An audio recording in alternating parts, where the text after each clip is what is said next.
Hey, my friend, what's up? Have you ever tried putting electric current into your brain? Do you know anybody suffering from anxiety, depression, or insomnia? If so, then a neurostimulation device may be able to help manage those symptoms without resorting to medications. Of course, everybody is different, so it's best to work with your physician or primary care practitioner. But this device uses an electric current to entrain brain waves and also produce neurotransmitters to help you feel good and sleep good. If you're interested in getting healthier, thicker, and stronger hair, then check out fullyvital.com. The team has come up with an all-natural approach to improving your hair wellness from the inside out.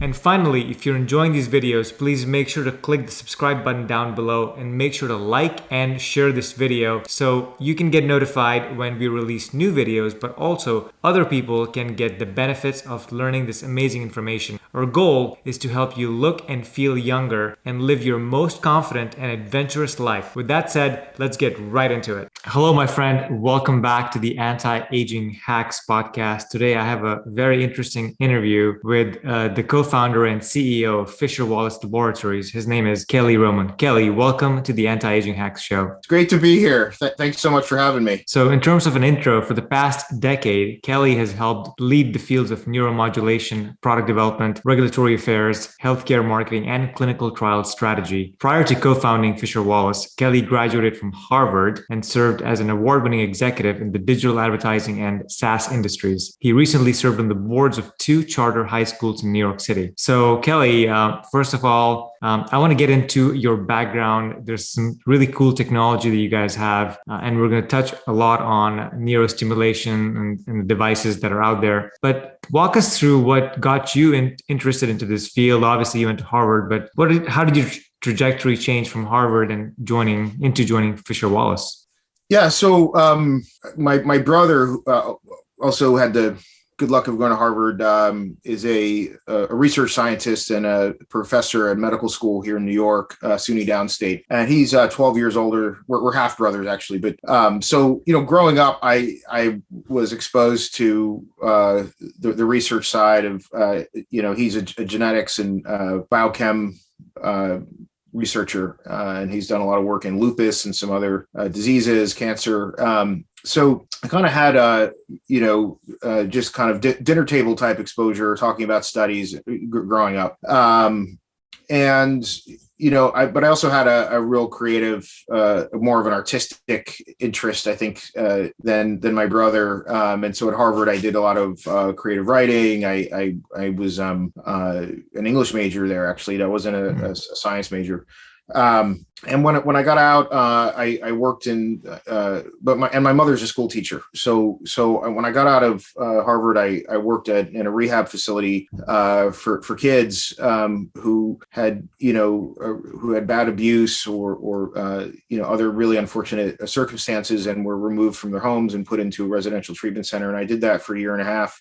And that was really my first exposure to kind of the mental health industry, if you will. I was a child care worker, meaning I was kind of just, assisting the staff in day and night shifts. And it was almost like a boarding school for kids that had really rough times. And after that, I had different stints in some startups and headhunting, not to get into too much detail, but I was at a headhunting firm during the dot-com boom, did a lot of work for Time Warner and AOL during their merger. So I interviewed a lot of people, learned a lot of good hiring skills there, and then worked in software and media. Was pretty early in working in social media when I was at Nielsen, the ratings company, but they also owned Billboard and some other media properties at the time. And I was doing some innovative work there with Bebo, which was acquired by AOL.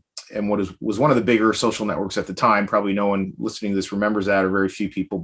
And then I worked at a startup that was like an early avatar company that was backed by Union Square Ventures, which also backed Twitter. And so, everyone in the office was kind of early adopters of Twitter. And And so, I had this kind of interesting, unusual background, certainly for a medical device company. I ultimately wrote a book after that for HarperCollins, a comic book actually, where I adapted The Art of War, Sun Tzu's The Art of War, into a graphic novel, which was a passion project. So I kind of took some time off of corporate work and did that for a few years. And when I finished that, I wanted to get back into kind of a startup situation. And that's when I ran into my partner, co-founder, Chip Fisher. Also went to Harvard 18 years before I did, had acquired this technology. Which had already gone through the FDA through their kind of the first regulatory process. We're going through a second one now, but had been cleared for depression, anxiety, insomnia. It was this wearable device. This is 2009. And Fitbit was kind of just becoming a thing, and so I was interested in this idea of using wearables for mental health treatment. And I had used antidepressants myself. I was prescribed them, kind of in my 20s, and I didn't have a great experience with them. Had side effects that I didn't like, and had obviously seen some of the toll that medication had taken on the kids who were some of them were highly medicated. There was an on-staff psychiatrist at this place I worked at after college, and I just this idea of using electrical stimulation to impact neurochemistry in the brain and kind of bypass the digestive system like drugs and in a wearable format. It was just very interesting to me. So I used the device myself. It worked for me, and I said, this is something I can get behind as kind of a mission, and so we've been together ever since, and we've come a long way since then, which we can talk about. Well, great. And as part of my research, Kelly, I was Googling all kinds of stuff on electro stimulation. And I found the story in the Roman times of a doctor that was administering this to his patients using a torpedo fish, of all things, to manage headache, gout, and hemorrhoids. And so that was super interesting. So it's been around with us for a while, maybe not in its current form. Right. So what does it do in our bodies? What are the benefits? Yeah, so there's kind of two sides to the research. There's one that will look at what's called mechanism of action, which is the what is it doing and how is it working, and then the other side of the research is what are the effects of it. Are the symptoms of X diagnosis successfully being treated versus placebo, right? So we've done some work on the mechanism of action side. This was done by the original inventors in the 90s. That showed increases in serotonin production, lowering of cortisol, and then there's been some research over the years showing that the kind of current that we use, which is called alternating current, is effective in training a brainwave state. So basically, if you think of if you're in a meditative brain state, you're at kind of an alpha wave state, and your neurons are oscillating essentially, or creating a brainwave that at that state. And so the device is actually able to get your neurons into that state. That's what alternating current does, as opposed to direct current. The difference is with alternating, the polarity changes. So you have an electrode here and electrode here. It goes from positive to negative, and it switches, and that's alternating. If it's direct current, it's fixed. One side's always positive, one side's always negative. And so the device, it's stimulating the brain for 20 minutes per treatment session, and it's once or twice a day. For depression and anxiety, it's twice a day, morning, evening. And if you're treating insomnia only, you can just use it before bed for 20 minutes. And so in that time, we know from the data that it is increasing these neurotransmitters, lowering cortisol. And from this other research that we've been seeing on alternating current, not just our device, but other kind of academic lab devices, it's in training this brainwave state. And there may be some other mechanisms connected with the optic nerve. If you use the device, you'll see these little flashing lights. I think you've used it and you've experienced that. So, but the optic nerves actually have a lot of connection with with the brain. And so there is some more research we have to do there. And in general, there is quite a bit of research we have to do to really flesh out the mechanism. What we have invested in is on the symptom side. And we conducted 3 large clinical trials during the pandemic and looked at how is the device effective versus placebo in treating depression, anxiety, insomnia. So we did one study for each. And we kind of had to do that first. We had to do the symptom side stuff first because we needed to provide that data to FDA. We're going through a new, what's called a reclearance process where new data was required. So that's why we did the studies. And, now I'd say starting next year, we're going to be doing, investing in more of that mechanism of action side, which will actually be a lot more sophisticated than what's been done to date. So we want to do some pretty sophisticated blood tests where we're potentially injecting some dye into the blood system so we can see if membrane potential of neurons is impacted and some other things. So there's still quite a bit of white space on exactly how it's working, but there is that white space with drug therapy as well. I mean, there's not a precise really a precise definition of how it works in every single person. Obviously, brain's the most sophisticated organ we have. The imaging is not perfect, and the understanding of it is not perfect. But we're learning more all the time. Yeah, thank you for sharing that. I'm going to looking to dive deeper a bit into some of these areas. And as we get started, in my research I found this scene from One Flew Over the Cuckoo's Nest, that movie Sure. with Jack Nicholson, which is pretty scary because they're administering ECT, or I guess it's called convulsive therapy. Yeah. Electroconvulsive therapy on him, and he's going to a seizure. I assume that your devices or the devices on the market are not that strong. Yeah.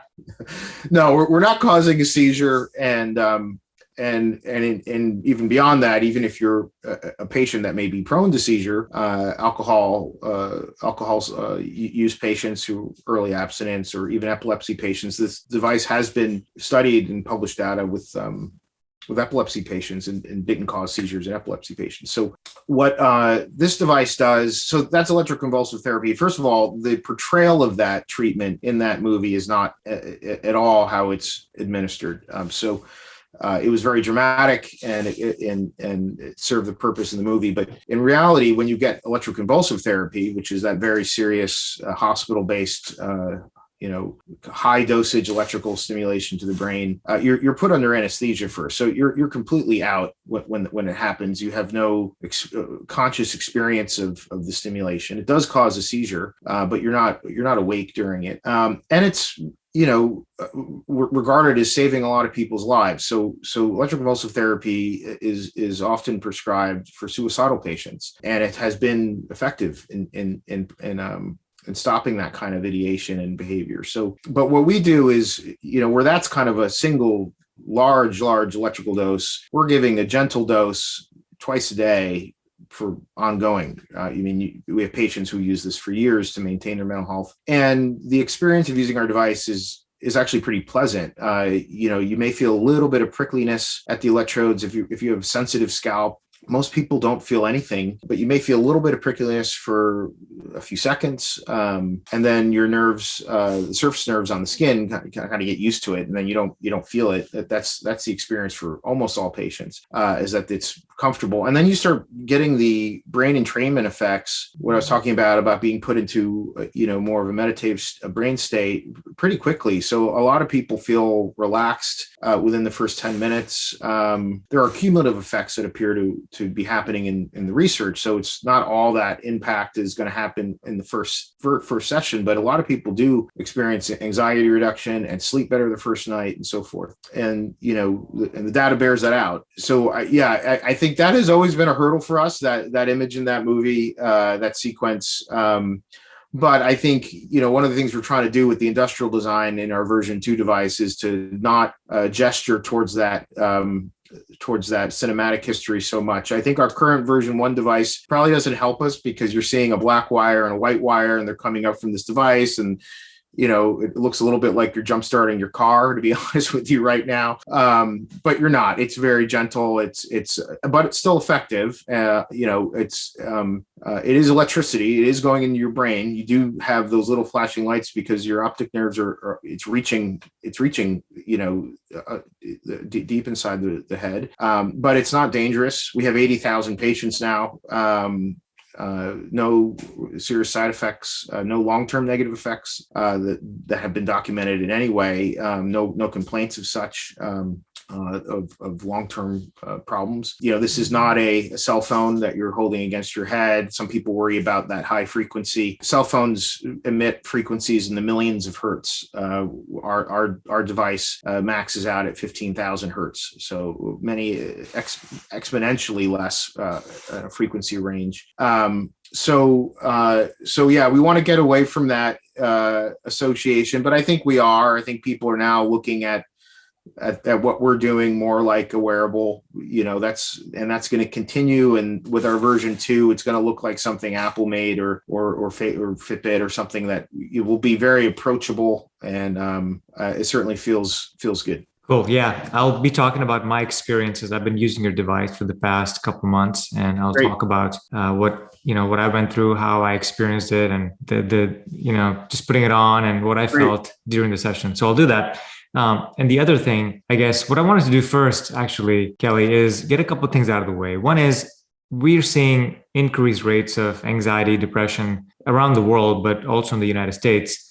What does the scientific literature say about the causes of these conditions? Well, I mean, if we look at the pandemic, so rates of generalized anxiety disorder up about 400% since the pandemic arrived. Mm-hmm. It's actually more prevalent in adolescents, but in adults, it went from about 3% to about 17%. That's just generalized anxiety disorder. So the causes, I mean, it's a complicated question. So for things like bipolar and some other depression-related disorders, there's evidence of genetic disposition. There's certainly a conditional aspect of for a lot of people where they start having symptoms. I mean, one of the most talked about is, of course, post-traumatic stress disorder. That's not just soldiers in war, although a lot of them will come away from Iraq and Afghanistan and all these other places with PTSD, but that can happen from an abusive situation, either as a kid or in a domestic, in a marriage. There's so many ways that trauma can cause this. Alcohol abuse, drug abuse will cause these symptoms: depression, anxiety, insomnia. So there is an incredibly wide array of reasons why people will get these symptoms. And I think, we have, from a treatment perspective, drugs and cognitive behavioral therapy are the standards of care, have been around a long time. And now electric therapy, wearable electrotherapy is beginning to get some traction. And I think, obviously I'm CEO of this company, that in 5 years from now, it will be, right up there with drugs and cognitive behavioral therapy as a thing that people turn to first. And that's because of the low risk, the ease of use, the affordability, all the things that are important aside from the effectiveness, which is there as well. Right. And to your point, it is the use of wearables by consumers is skyrocketing, at least in a certain section of the people. And I'm sure that the wider variety or the wider population is going to, cross the chasm and start using some of these wearables as time goes on. So that's great. Now, I want to touch on, I guess, last question on the treatments before we get into the technology itself is there's frontline drugs, there's SSRIs, there's Xanax that are just blockbusters in terms of treating depression, anxiety, and other symptoms. So why are these drugs not effective long-term, and or are there side effects that people should be concerned about? Well, I mean, I think I can't speak too much on the long term. I mean, there haven't been a ton of long term efficacy studies. There've been some. The side effects of some of these drugs are well known and documented.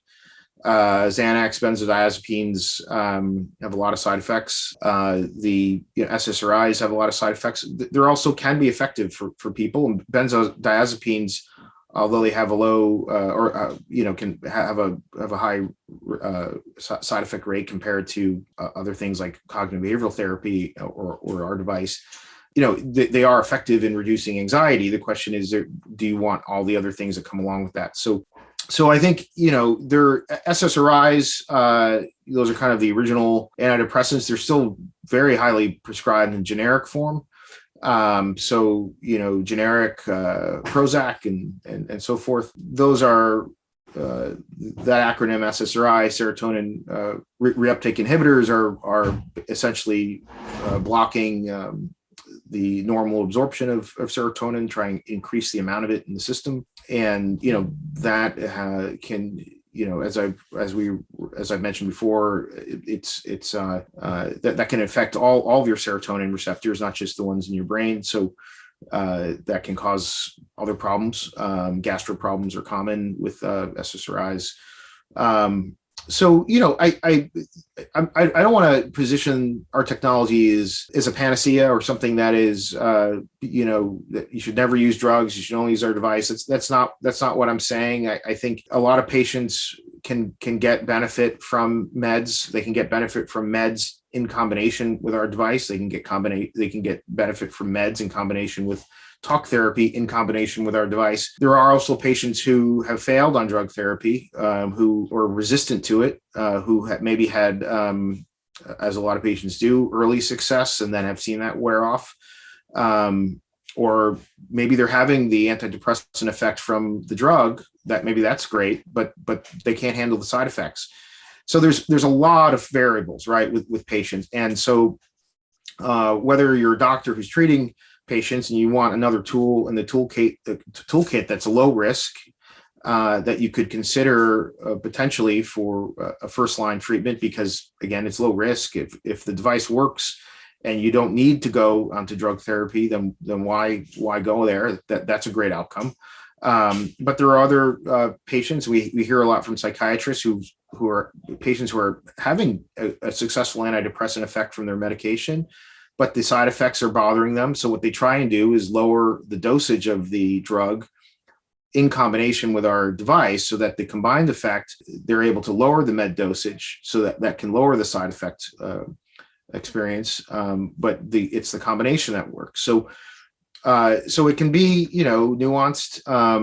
I think what's nice about the device being very low risk is that there's a lot of patients who don't have access to psychiatric care, who aren't seeing a psychiatrist and who can't afford that, or there just aren't ones nearby enough, it can be pretty expensive. A lot of insurance plans, including my own, do not cover a lot of the top psychiatrists, and a lot of psychiatries, and really focuses on private practice. If they have an insurance practice, tends to be a limited part of their weekly time allotment, and so therefore it can take a long time to even get an appointment.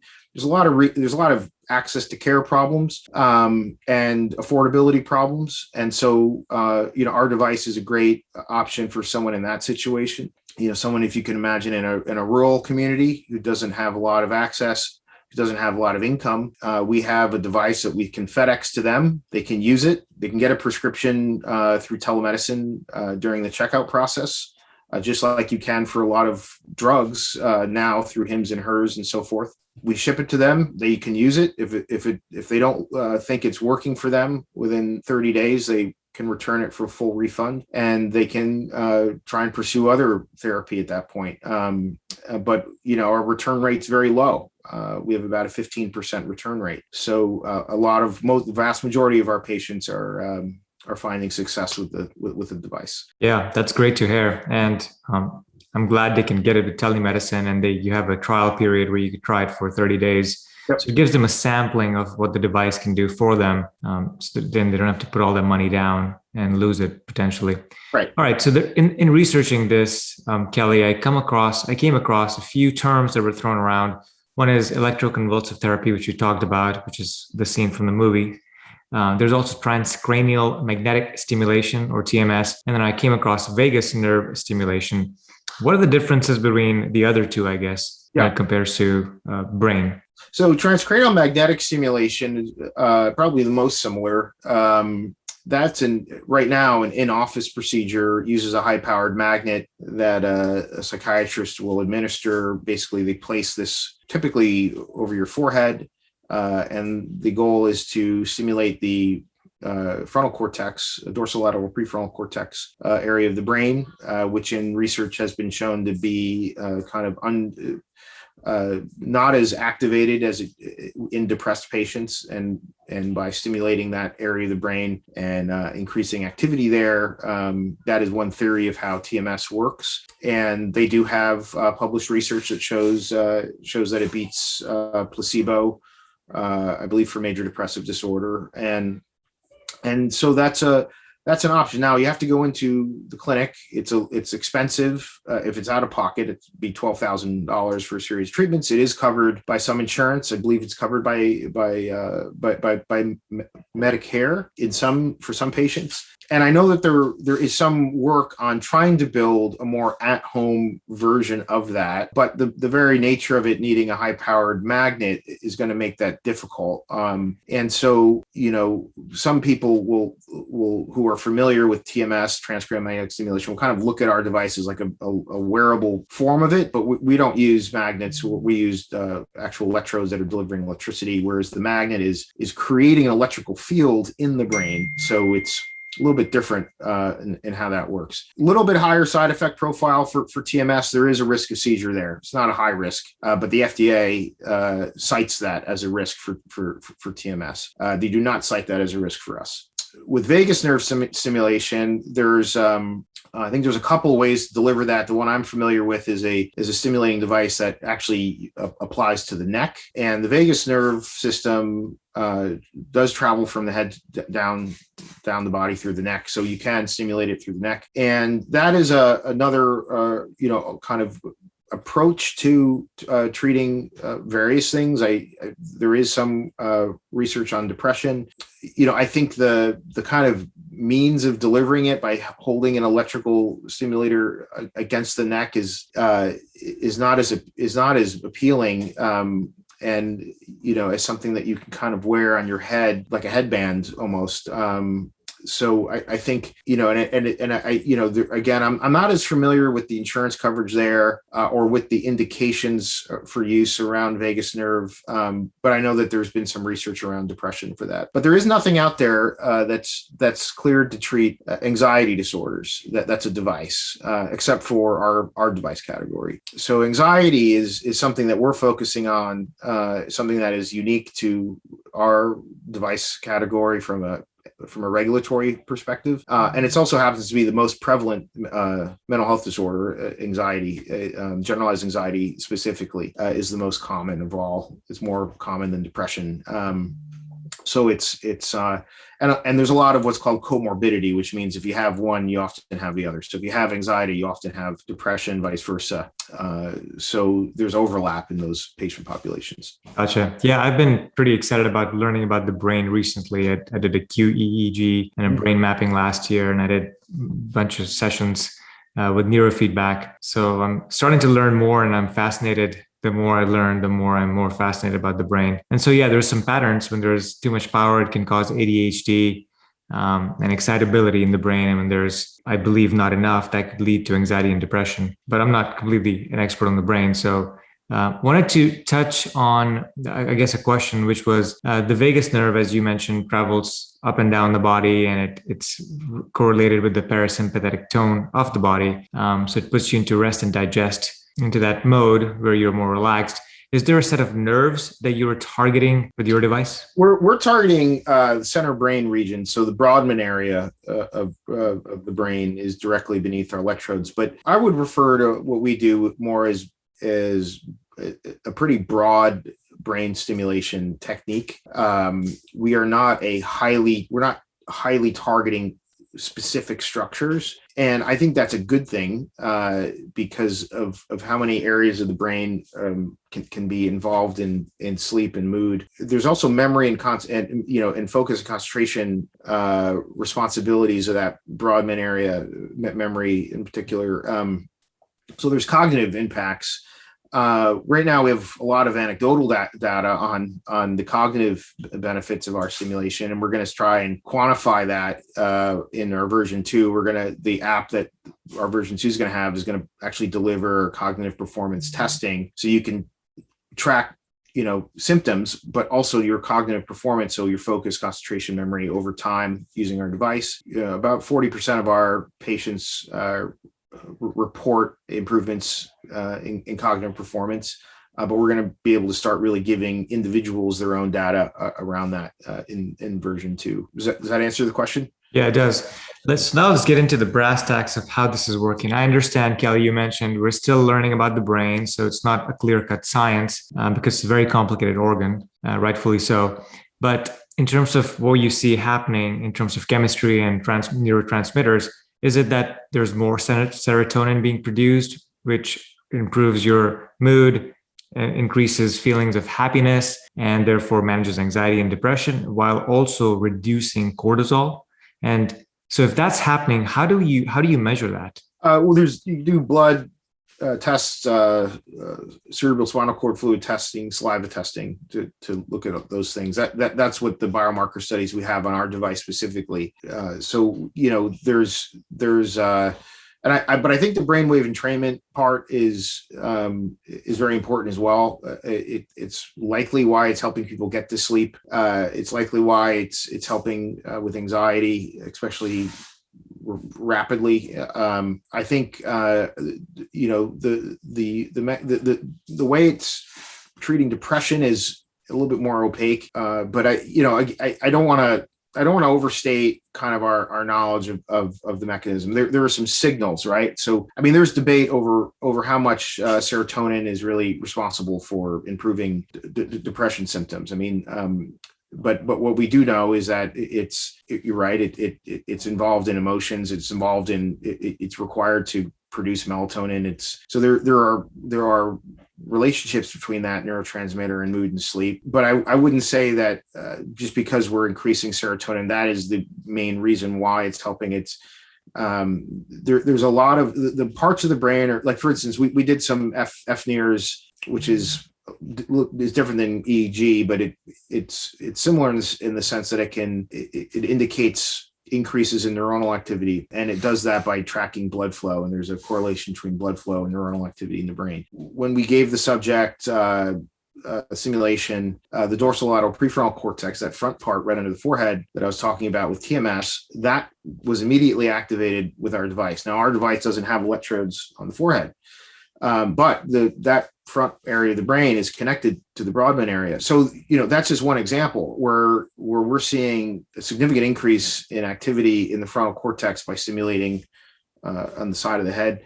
So there's a lot, we have to do what's called a fMRI imaging data. So we wanted, that's not terribly expensive. We can do that. I want to do that next year, where we can have some pretty good imagery of the brain even during. There are some fMRI machines that allow for treatment in the imaging device. Not many, but there is one at CCNY here in New York. And then post, and looking at what are the different regions. Now, you're gonna have to have a lot of subjects to start making conclusions on that. And I think as we go into version 3 and beyond with our device, we're going to be embedding sensors so that we can start. And right now, the sensors that you could put inexpensively on a headband are these EEG sensors, but it's not terribly high fidelity. It's certainly nothing like an fMRI, but I think those sensors will come down in cost, and eventually, we will be able to have pretty high fidelity of brain imagery with a affordable, low profile head-based wearable, and then we can start building data sets. I mean, we already have 80,000 patients. If we had brain imaging data on 80,000 patients, that was tracking them from day one through day 360, that would be an unbelievably valuable data set. So we do want to get there. And then I think once you start having those kinds of data sets and you start seeing correlations between, okay, these patients are improving with these symptoms and are improving with this cognitive function. And this is where those sets of patients are seeing increases in brain activity over our patient base. That's pretty valuable. And then you can also start, and there are technologies that do this, that can customize the stimulation itself to how the brain is reacting in real time. Now, there's not, that sounds great. There's not any evidence that shows that's more effective in treating these particular conditions yet. But over time, it would make sense that it will be, that when you have these huge data sets and can start making these learnings, and you have machine learning that can look at all this and start customizing the stimulation on a per patient basis. I think that's going to be a game changer. We're going to be investing in that, probably acquiring that kind of technology from some of these academic labs that have been working on that for years, but don't have anything close to a affordable commercializable product. But by the time that something is ready like that, we'll already have a very large customer base with our kind of fixed output device, and then we'll be able to plug in that more advanced kind of technology into a customer base that wants to upgrade. Yeah, that makes sense. There's a lot of goodness to look forward to, especially as you start to combine some of these sensors around the head that can measure the activity, electrical signals inside the brain, and what areas are lighting up and all of that. So yeah, I'm excited about that. Now, you mentioned it's complicated, right? There's a brainwave entrainment, which we suppose it's alpha waves that relax the brain. And so, people get out of worrying too much, and they're more relaxed and meditative in that state. There's also the release of these neurotransmitters, serotonin, and its metabolites, or what comes after, like melatonin, for example. What do you think, Kelly, is improving insomnia or sleep in people? And I'll share my story soon, but it has a profound effect for me in getting me into the sleep or falling asleep very quickly. So what's going on as far as we know? Well, the falling asleep we have a little bit more insight in. So, that would be tied to what we've already talked about, neurotransmitter production and the brainwave entrainment. But, what we have seen in our recent studies, an increase in total sleep time. So that's just not, so sleep onset is the time it takes to get to sleep. But we're seeing significant increases in total sleep time. And there's a different podcast I was on where the woman actually wore a Fitbit, a charge 4 for 4 weeks, and was looking at her total sleep time and saw very similar to what we saw in our recent trial. And I think we're going to have to. I hate keeping to say this, but we're going to have to do a pretty advanced sleep lab study where we have an EEG headset on the entire night, right? And we're going to have to see what are the changes occurring in the brain. The kind of that sympathetic nervous system, the default mode network. That, by the way, there is some published research on alternating current modulating that default mode network, which is that center brain region that I talked about. So if that kind of, I guess the way to look at it would be like turning the thermostat down on the fight or flee, and kind of getting the person into a more relaxed brainwave state and being able to have. It's not just triggering the neurochemicals. I mean, one of the things that we wanted when I mentioned membrane potential, that is the ability for neurons to receive and transmit information, whether it's a chemical. And in some research for alternating current pacemakers, right? So the thing that you attach to the heart to make sure it continues beating regularly. There are pacemakers that use alternating current. And there has been research that shows that the blood cells that are passing by this current have an increased membrane potential. And so there's a theory that's what alternating current's doing in the brain. Now, if it's doing that, and it's basically allowing these neurons to act younger, meaning that as you get older, the membranes don't send and receive information as easily. That opens up a whole other kind of broader reason for why we're seeing improvements, and that would be the same thing for sleep. But it would also start explaining, some of the cognitive benefits. It could have impacts on Alzheimer's and dementia patients. There's a lot of kind of exciting research that we have to do, but there are some interesting signals from things like alternating current pacemakers that are suggestive of why the device is working in the brain. But in terms of that getting to sleep part you're describing, certainly the brainwave state is important. And my guess would be that you'd be seeing better heart rate variability and the serotonin production, which is helpful for melatonin, and another chemical lowering of cortisol could also be important. Depending on how your body is responding to it. But yeah, we have a lot of veterans that are reporting that, for instance, who were kind of in this constant state of fight or flee. They put the device on, and for the first time, a lot of veterans I've talked about who have pretty severe PTSD and who put the device on, they want to fall asleep immediately. It doesn't matter what time of day it is. Like the first time they put that on, they just want to fall asleep because their body is coming down from that fight or flee state.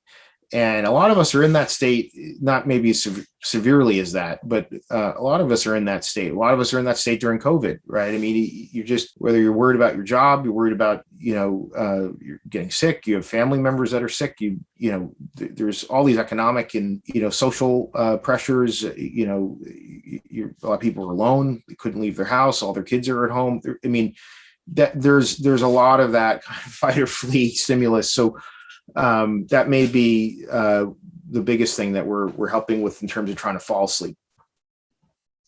Got it. Okay.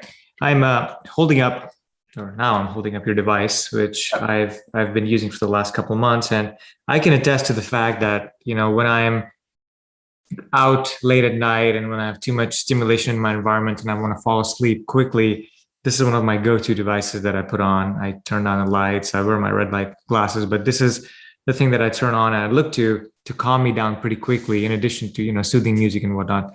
But I've noticed that every time I use this device, it's almost like I'm falling asleep within the 20 minutes. And typically, it takes a little bit longer for me to fall asleep. Not too much long, but a little bit longer. But I just noticed that I wake up suddenly and I go, wow, I'd already passed out when I use the device. So I'm, again, this is my go-to when, again, I'm stressed or when I use it too for that same reason. Absolutely. Yep. Mm-hmm. So yeah, that's definitely a great use case just for me to have this device. And again, like if you think about it, you invest in this once and it lasts you for years and years. So I think that the cost per use is so low and the effectiveness is so good when I need it that it really helps. Now, for people like me, Kelly, that maybe don't need, luckily, thankfully, the anxiety piece or the depression piece or the insomnia piece, what's the use case for it and how often should normal people be using this? Yeah, so I think the one you're referring to is our wellness brand called Circadia, and we've had that on the market for a while, and that does not require prescription.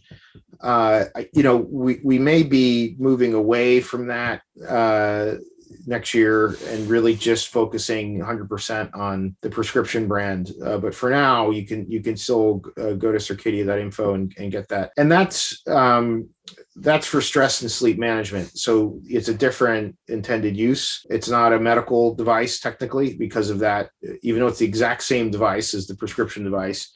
Circadia is intended for stress and sleep management, which is different than making a medical claim for depression, anxiety, insomnia, which is what our prescription device is for. So you're getting prescription strength stimulation, but you don't have to go through a prescription process, and I think, but the prescription process today is because of telemedicine and how that's become ubiquitous since COVID, really, is not very burdensome. It's not invasive, and it means you're not going to have, you're not going to have to go through a whole long history of verbalizing. It's a short questionnaire, and it's really the questionnaire is there to make sure that you have one of these conditions. That's one question, but the other questions are just to make sure that the patient's safe, and which means that you cannot have an implanted electronic device in your head or in the rest of your body. So you can't have a pacemaker, can't have an implanted brain stimulator. Some people have those. It's rare, but but they have that for Parkinson's and other things where it's an electrical stimulator that's surgically implanted in the brain. You can't have that and use this device at the same time. So the questions are really meant for that, and those same things apply for Circadia, and we make that clear on the Circadia website.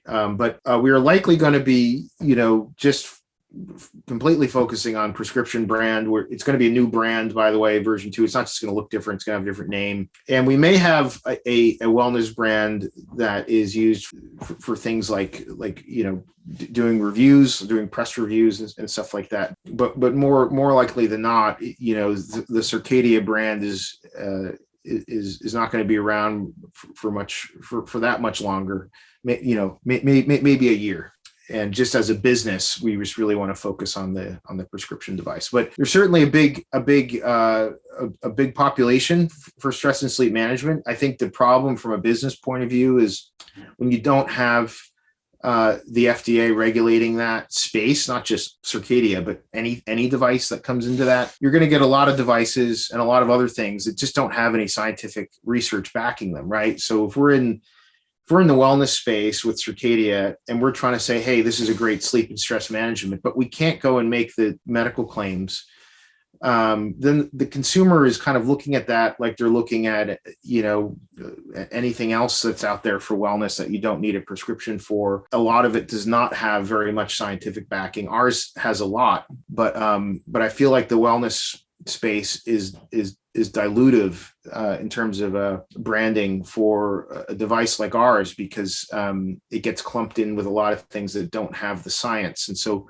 I would rather, operate in a prescription space where we can make the claims and we can cite the research and we can cite, talk about the 14,000 doctors who have prescribed it and so forth. But for now, you can still get Circadia. Yeah. Got it. Okay. So on that note, for the folks that might be listening to this podcast right now and might want to get one, what's the difference? Is it an amplitude? Is it more energy? Is it? No, it's the same thing. It's the same exact device. And that's also a plus, right? Because that device is coming off the same factory floor that's highly regulated. So that device has to be tested just like it's a prescription medical device. It is. I mean, it has a different label that gets slapped on there and it's marketed through a different website, but it's the same device as our medical device. Okay. Got it. So then in terms of finishing up the experience, so there's the electrodes that I take on. I dip them in water or put it under running tap water and then just put them on my head, put the strap around it, and off you go. It's quite simple to operate. Anybody could do it. A child could do this. So thanks for making it easy. Yep. And it's 20 minutes a day. That's what I use it for. At the end of 20 minutes, there's a click and it turns off by itself. So yeah, in terms of usability and getting through a session, it's really easy. All right. So next year is your rebrand. A new brand's coming out, new form factor, new software. Or is there going to be software in it? Or yeah. Well, the device will have firmware. It has firmware now. The big software difference is the app. Mm-hmm. The app will not control the device, meaning it will not turn the device on and off. That will still be on the device. You won't need the app to operate the device, but there's a lot of benefits to the app. The app will be able to, if you so choose, if you opt in, and this is obviously going to be, a lot of privacy and security around it. But you can track your symptoms. You can, so there's something called the Beck Anxiety Index, which is about 20 so questions. That is the gold standard for tracking anxiety in a clinical trial. And we're going to deliver that to the patient if they want to answer that at baseline. And then every 2 weeks, they can see how they're doing objectively it's subjective in the sense that the patient is answering questions, right? But you can then track what you're reporting as your severity over time, and that's the same tool that's used to validate anxiety treatments, whether drug or device. And then we'll have these cognitive performance tests, And then there will be other aspects to this, I think, which are still kind of on the whiteboard, so to speak. We're going to be working with I'm not announcing it quite yet because we're just at the contract phase, but a very well-renowned psychiatrist who specializes in anxiety, who's going to really help us create the bedside manner of the app, so to speak. And I think he's one of those unusual psychiatrists and doctors who isn't just has great credentials and published research and everything, but he's just an amazing person and a lovely person he's exactly the kind of person you'd want to have as your psychiatrist, to put it that way. And so we kind of want to get his personality, so to speak, into the app. And then we may curate some other products and services that are digital. We could, for instance, curate cognitive behavioral therapy. We could have on-demand telepsychiatry. We could have meditation apps. We could do some wellness things through the app as either free or paid add-ons. Because I'd be curious actually to hear, what do you do during the 20 minutes? Do you sit there and do your emails, or do you have a ritual around what you do? And because when I talk to patients, everyone kind of has their own thing that they do during that 20 minutes. And that's an interesting 20 minutes, right? Because you can make up your own ritual, but that's also a place where the app might be useful. I don't want people spending tons of time on their phone. That's not helpful, but I think I'd be curious to hear what you do during the 20 minutes. Yeah. So when I'm typically using the device, that means I've been outside, or I've been excitable. My brain's been excitable. There's people and stimulation going on. And so what I try to do is to cut that down as much as possible, as quickly as possible. So I'll get into a dark room. I'll put on my, blue light blocking glasses if there's any light around me. But then I'll turn this on, and I'm trying not to look at apps. I'm trying not to look at email. Yep. I'm trying to turn on soothing music at the same time, so I get the audio entrainment as well. And just lights are out, and I'm just waiting to fall asleep. And the most I do after the session is take them off and put it in my drawer and in my bedside table, and I'm out. So I try to reduce my stimulation as much as possible. And that's what I'm saying. We're not going to make app usage be like something that's required as part of the experience. And I think that's really important. And I think, people need to spend least amount of time possible on the phone. So what I'm kind of picturing, there may be some music because the version 2 will have speakers. And it'll be wireless. So that right there may be something that we can provide in a more seamless way. People will be able to use the app to customize the sound that you hear at the end of the session. Now there's a beeping sound that you hear at the end. We want to make that sound, you may be a little bit more soothing, give it a little bit more thought into that.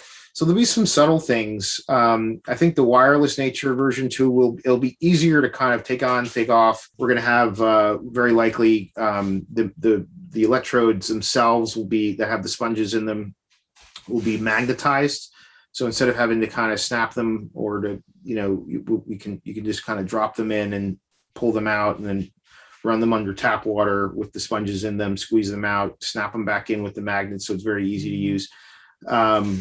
We're working with this guy, Eric Fields, who designed Beats products and the first Nest thermostat and some other things. So he's just super, super focused on the user experience. And we interviewed a bunch of patients about their rituals, what they do, how they use it. Do they use it in public? Do they use it in private? Some people travel a lot, or at least used to pre-COVID. They're on the plane a lot. They want to use it on the plane, but they don't want it to look like something maybe as that would attract quite as much attention as it does now if you were to wear that in public. But a lot of our patients use it in private. A lot of our patients are using it like you do right before bed. Because you're not treating anxiety and depression, you don't have really a need to use it in the morning. But the morning session is the first, obviously the first session of the day. That's recommended for depression, anxiety, and that's kind of a different time of day, right? You want to, you're waking up. You want to, so there are some things that we're thinking about with that. How is that experience different than the evening session, where you're, like you said, where you really want to have probably no visual stimulation at all.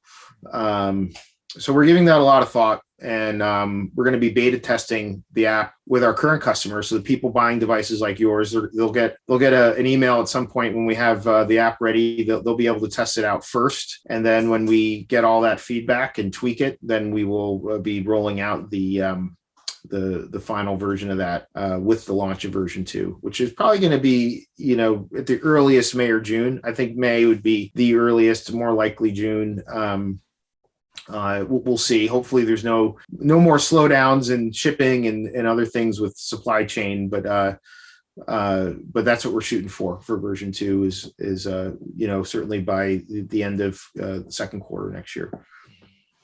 Well, that's great, Kelly. I am excited for the future of your device and the new software features, firmware, hardware that you're bringing on. I think that's going to help so many people, especially the ones that need it, the anxiety, depression, insomnia. I use it obviously for my personal needs, and I enjoy using the device. And so I'll be bummed when I lose access to the next version. But and that's the other thing. I mean, we're going to continue to supply parts. We're not going to cut people off. So that if you buy the device, the version 1, you're not going to run out of parts. You're not going to run out of sponges. We have a commitment to our version 1 customers. And just to be frank, it's not a difficult thing for us to make those. Our factory is great at making the electrodes, the sponges, the wires, all that stuff. So have no fear. If you're getting the version 1, you'll be able to service it for years to come, and we're not gonna leave you out hanging to dry after that. So fantastic. Well, Kelly, we're up on time, so thank you so much for coming on. Where can people go to find more about the device and get it if they want? FisherWallace.com, Fisher, Wallace, no C in Fisher. So at just Fisher, FisherWallace.com is the prescription version, and Circadia.info is the current wellness version. Fantastic. Well, Kelly, thanks again for coming on the Anti-Aging Hacks show. My pleasure. Thank you.